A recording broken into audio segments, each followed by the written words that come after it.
brought to you by BoardGameAtlas.com, the fastest growing board game community in the world. Kia ora koutou, and welcome to 12 obscure games reviewed in a very short amount of time. So the reason I'm doing this video is because the normal 3-minute board games format takes a heck of a lot of time. Each of those videos takes a bunch of stop motion photography and animations, and they can easily take me 12 hours to do, plus the amount of time to play the game itself.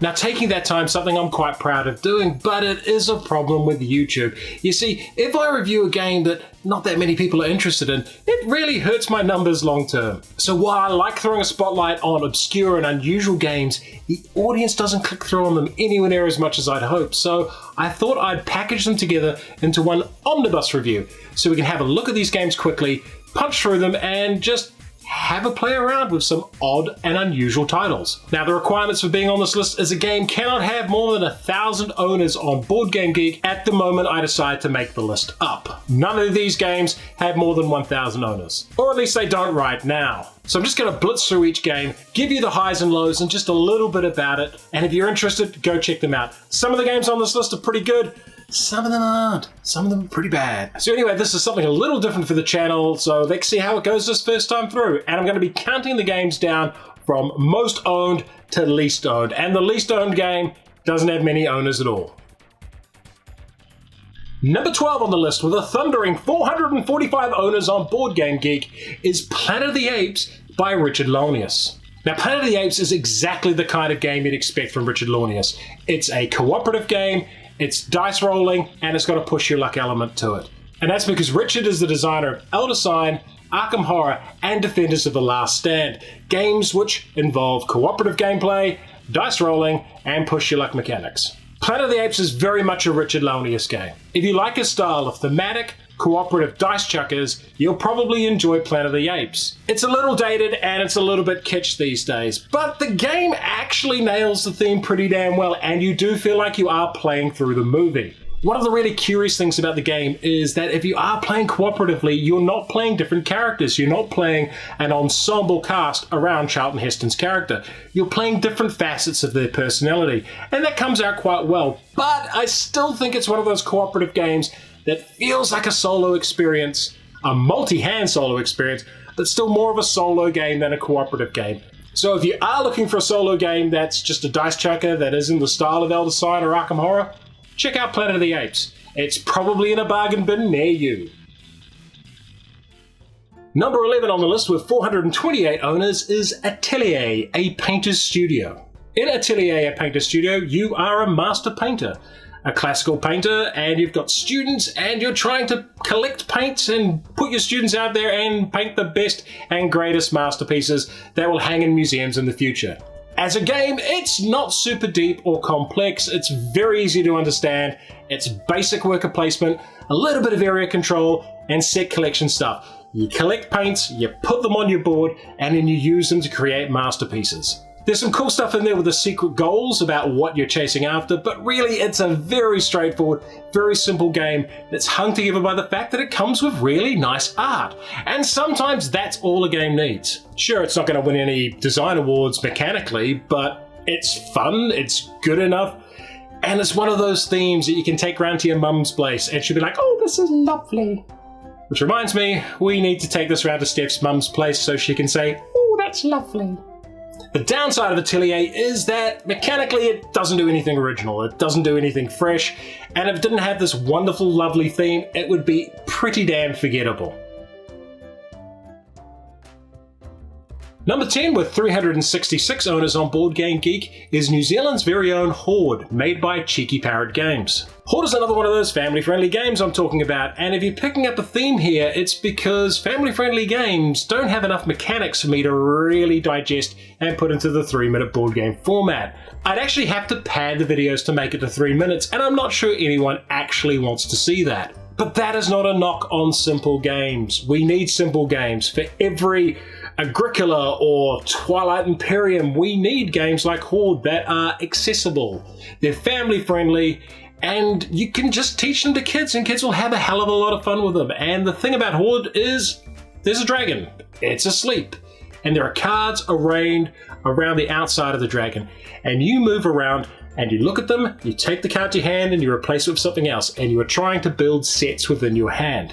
It's really simple, but it's surprisingly fun.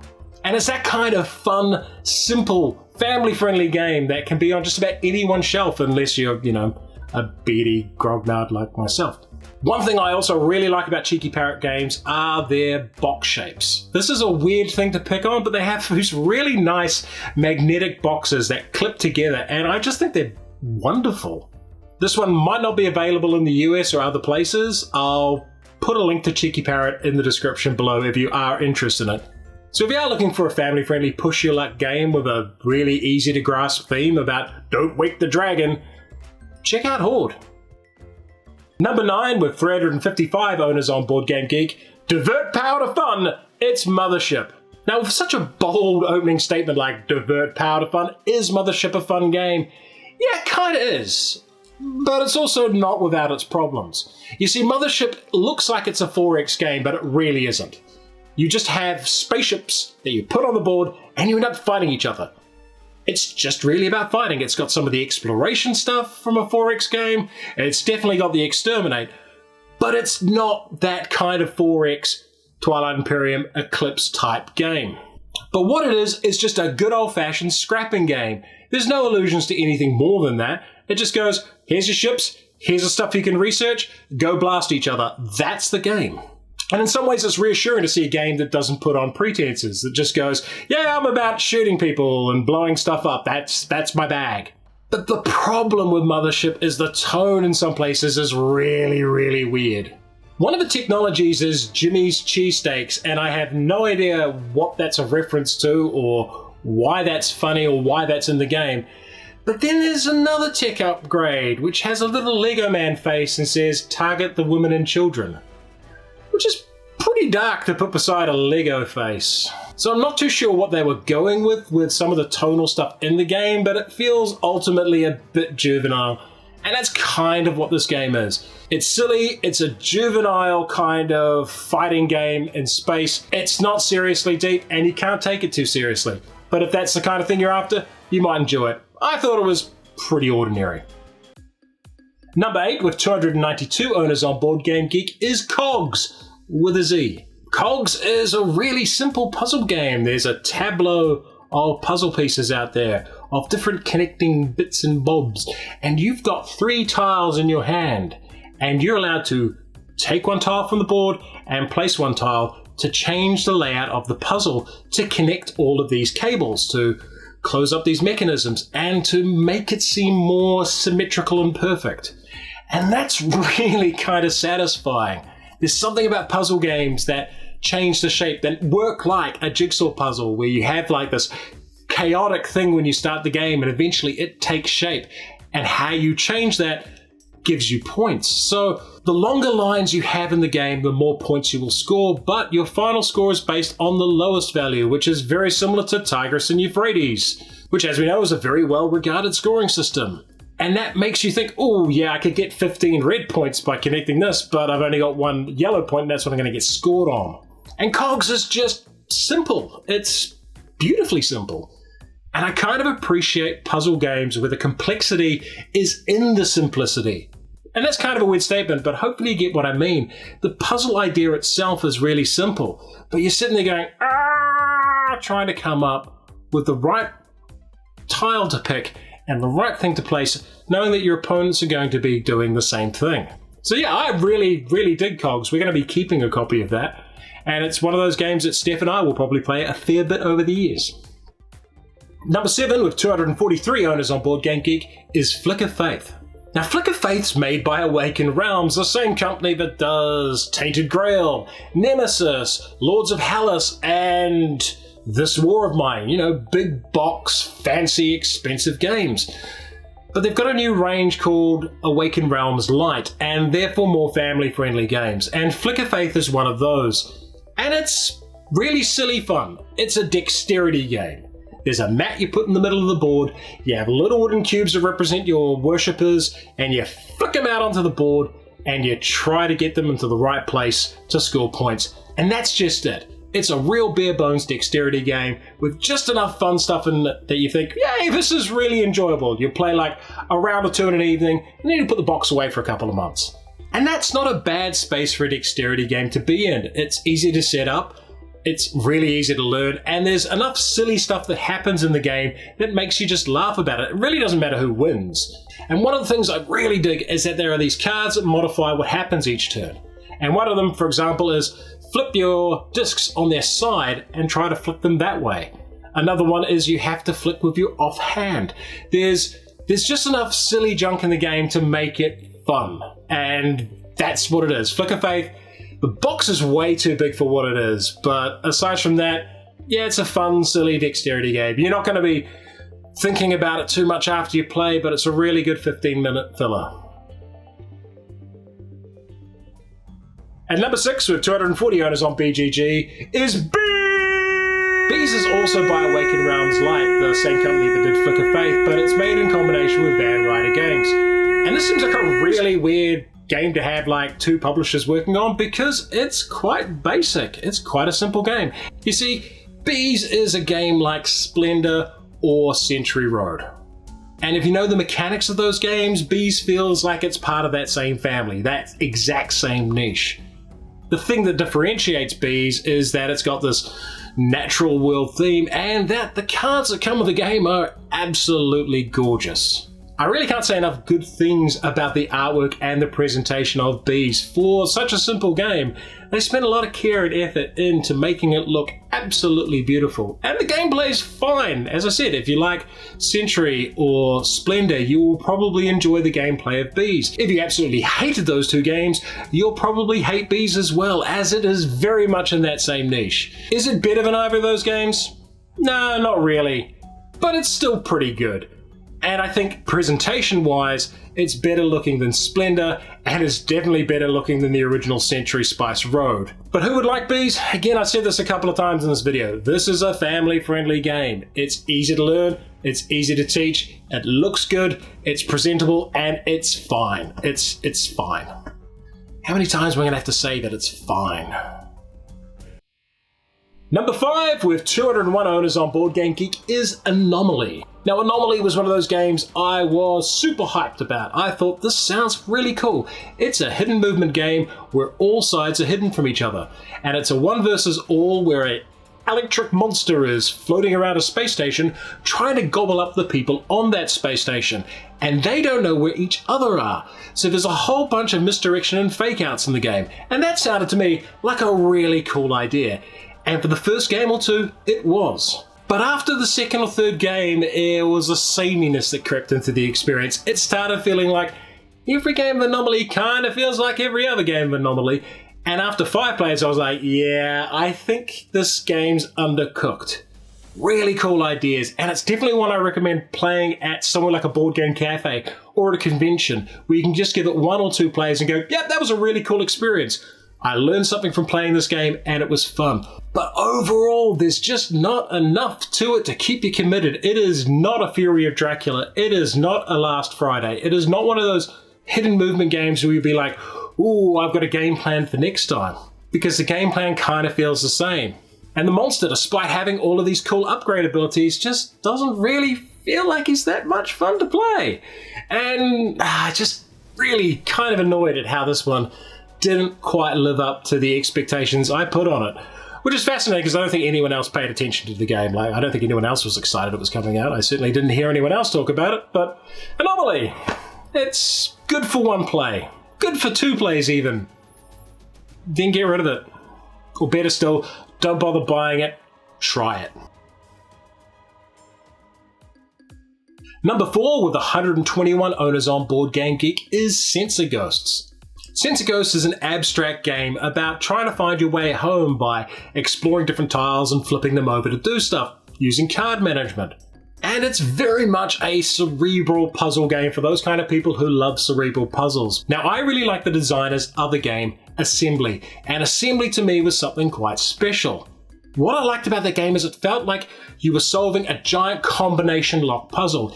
Each time you moved the apparatus in Assembly, it felt like you were slowly closing one lock in a big series of combination locks to finally solve it, and boom, it felt good. And that feeling isn't quite in Sensegos. I think the puzzle's probably more erudite and it's smarter than Assembly, but I don't know if it's remotely as much fun. So I don't really know if I can recommend Sensegos to anyone aside from those people who really like those abstract thinking puzzles. And if you do like those sort of puzzle games, like solo or 1 to 2 player puzzles, this will be really good for you. But I'd also recommend trying Assembly first, because I just think that's a much more fun game and a much more visual, tangible experience. And I've done a 3-minute board games review for Assembly, and I'll post that at the end of this video.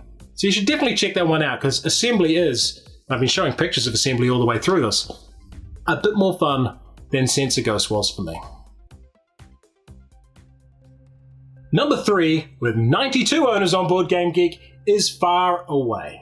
And that's Far Away with 2 words. Now, Far Away is a game I am very interested to talk to you about because it's pretty obscure and it's pretty cool. And the best thing I can say about the game is it's trying to do something different, and I love that about it. Now, the idea behind Far Away is that you are a team of people sent to explore a planet by a really crappy megacorporation, and they haven't provided you the proper equipment, and they haven't provided you communications gear. And throughout the game, you'll be doing scientific research and discovering new species and plants on this amazing new alien world. The tricky thing is you can't communicate with your teammate unless you're in the same space as them. And that is a really bizarre dynamic to explore in a game. Now, I imagine a lot of people won't play with that rule strictly enforced, but it's something a little different to enforce silence in a cooperative game. To go, okay, we're together now, what's our plan? You're going to go there, I'm going to catalog these species, I'm going to do that, you're going to do this, okay, break. And then you stick to the plan. And if you see your friend struggling, you're like, I can't actually give you advice.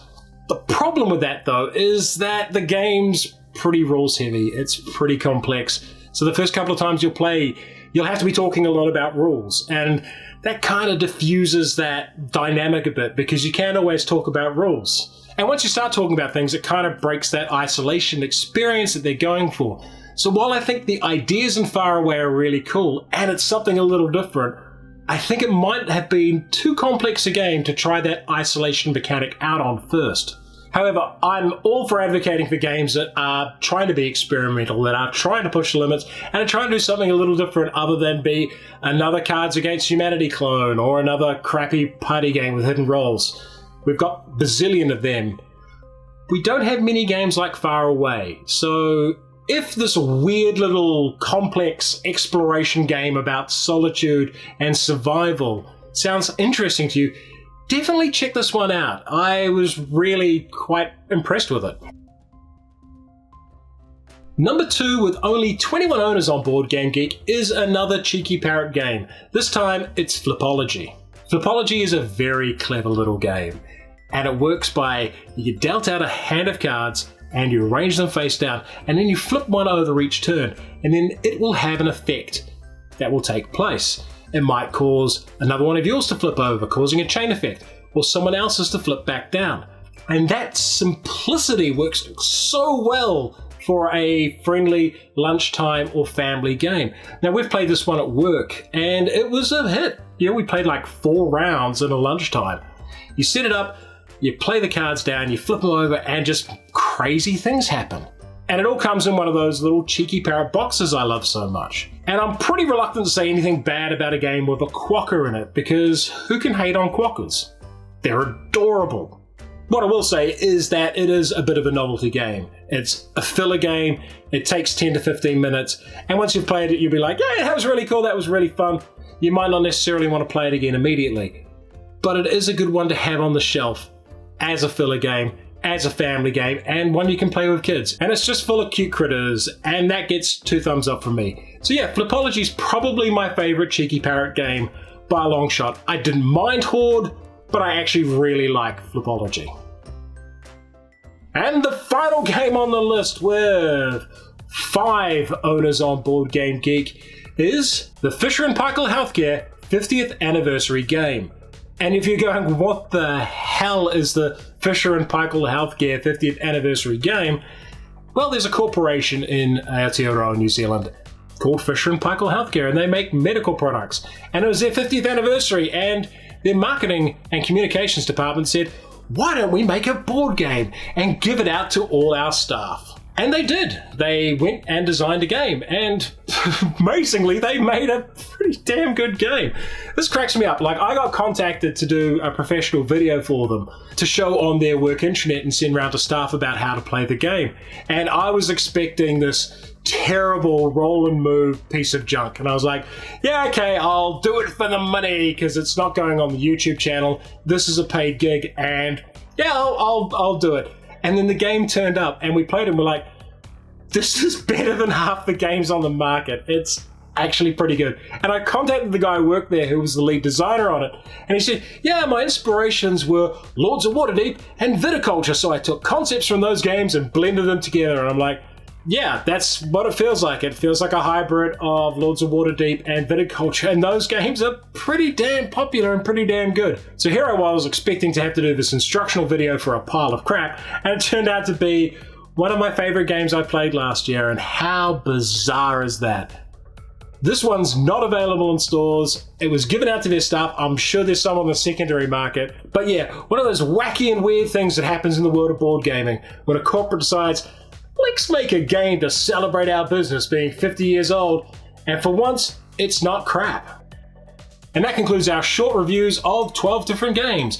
Did you like this format? Is there something we can do to improve it? Is it weird seeing me on screen? Do you think I should do one of these reviews every 6 months to clear out all of the weird games in my collection that just aren't going to get on the channel? If you do, or if you don't, let me know in the comments.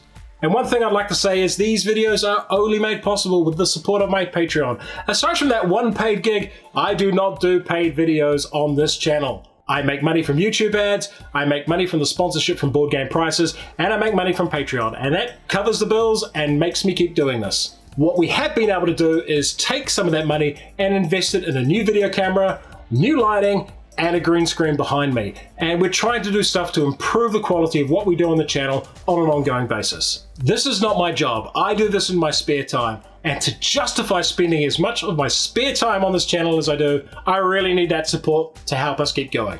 So on that note, thank you to everyone who supported me on Patreon now and in the past.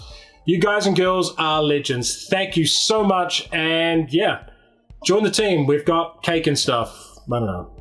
And if you enjoyed this video, support us on Patreon, like it, subscribe to the channel, check out the website. We're probably going to do the podcast again, seeing the lockdown's over. And until next time, take care and stay safe.